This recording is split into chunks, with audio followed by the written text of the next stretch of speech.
Categorical propositions. Categorical propositions must have the structure of a complete sentence. One set appears in the subject, the other set appears in the predicate. For example, in the proposition, all lemons are citrus, the set lemons is the subject set, and the set citrus is the predicate set. We usually use the letter S to represent the subject set and the letter P for the predicate set. So we can rewrite all lemons are citrus as all S are P, where S equals lemons and P equals citrus. Venn diagrams of categorical propositions. Consider the Venn diagram for the citrus and lemons. The outside rectangle encompasses all of the citrus, and within the citrus is a circle that represents lemons. That is, lemons is a subset of citrus. In categorical propositions, we say all lemons are citrus, and we can also symbolically say all S are P. Let's look at the next Venn diagram. We have an outside rectangle, and within that rectangle are two circles that do not touch. The left circle is labeled melons and represents the set of melons, and the right circle is citrus and it represents the set of citrus. Let's observe again, there is no overlap. These are disjoint sets. And in the language of categorical propositions, we would say no melons are citrus, and symbolically we could say no S are P. More Venn diagrams of categorical propositions. Consider some S are P. In words, some teachers are men. The X indicates that the overlapping region has at least one member.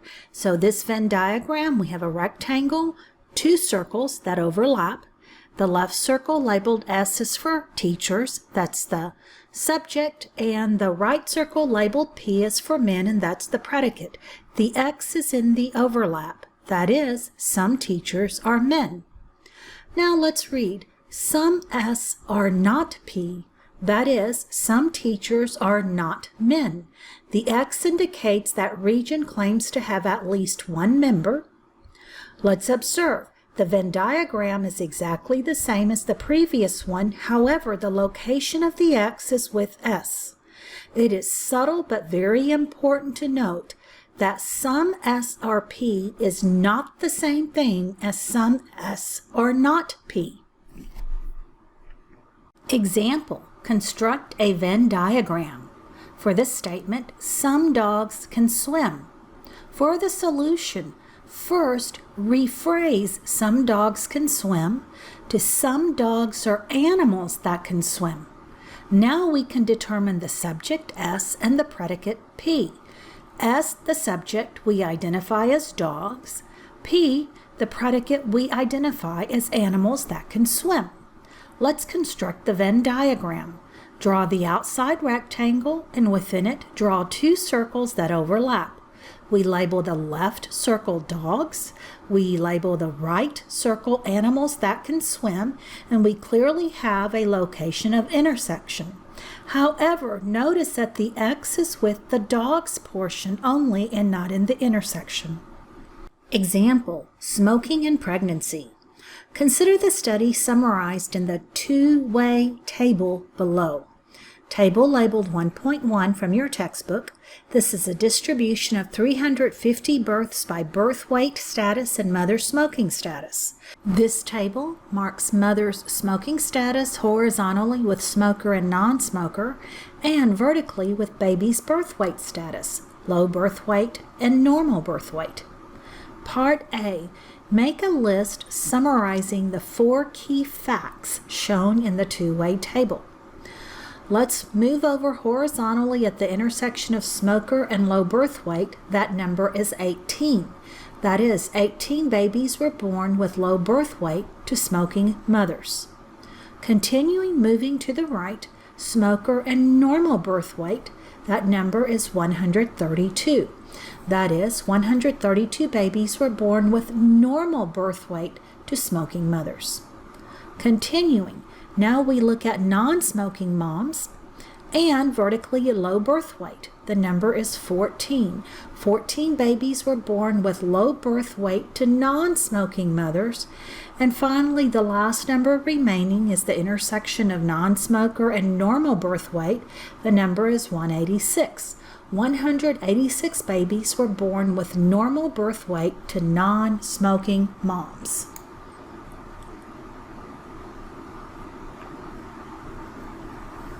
B. Draw a Venn diagram to represent the table data. Presented is one way of making the Venn diagram.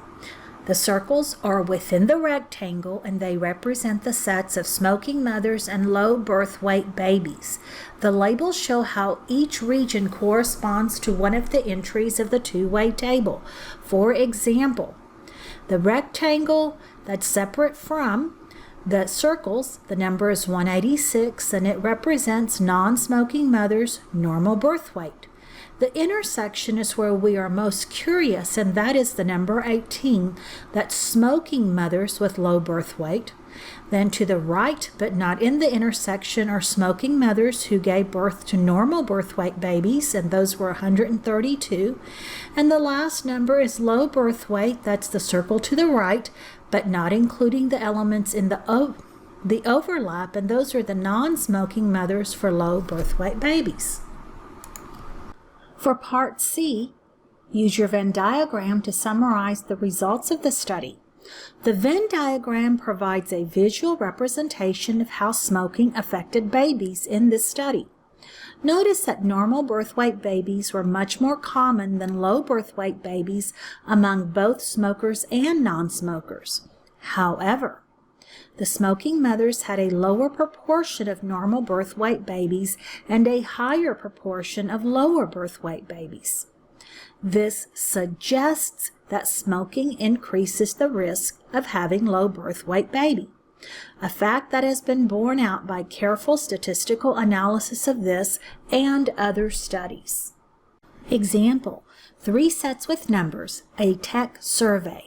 A survey of 150 college students revealed the following data on the numbers of them who used smartphones, tablets, and/or laptops based on data from the Pew Research Center. The data showed, of those surveyed, smartphone only, 51 students, tablet only, 8 students, laptop only, 12 students, none, 2 students, smartphone and tablet only, 35, smartphone and laptop only, 37, tablet and laptop only, 4, and all 3 devices, 1. A. Draw a 3-circle Venn diagram that summarizes the results of this survey. And B. Use the Venn diagram to answer how many students used at least one smartphone, a tablet or a laptop, a smartphone and a laptop but not a tablet, exactly 2 devices, a laptop or smartphone but not a tablet. 3 sets with numbers. Here is a Venn diagram. We have an outside or big rectangle with 3 overlapping circles on the inside. The leftmost one I labeled smartphone. The rightmost one with an overlap with a smartphone I labeled tablet. And the one at the bottom, the circle that overlaps both the smartphone and the tablet, I labeled laptop. The numbers in the 8 regions correspond to the 8 numbers we received in the table. For example, smartphone only, 51. Let's look at where the number 1 is. That is at the intersection of the smartphone, the tablet, and the laptop, and that corresponds to having all 3 devices. Now let's look at the number 2. It's in the rectangle but not in any of the circles, and that's because that represents 2 college students who do not own a smartphone or a tablet or a laptop. B. Use the Venn diagram to answer how many students used at least a smartphone. So we add up all of the numbers in the circle for the smartphone. That's 51 plus 35 plus 37 plus 1, that is 124 students has that's 51 plus 35 plus 37 plus 1 equals 124. That is 124 of the students have at least a smartphone. Next question, a tablet or a laptop. And remember, when we use the or, it is not mutually exclusive. So in the overlap of tablet and smartphone, we have the number 35. That includes having a tablet. Then 8, those are students who have a tablet only. Then we also include 37.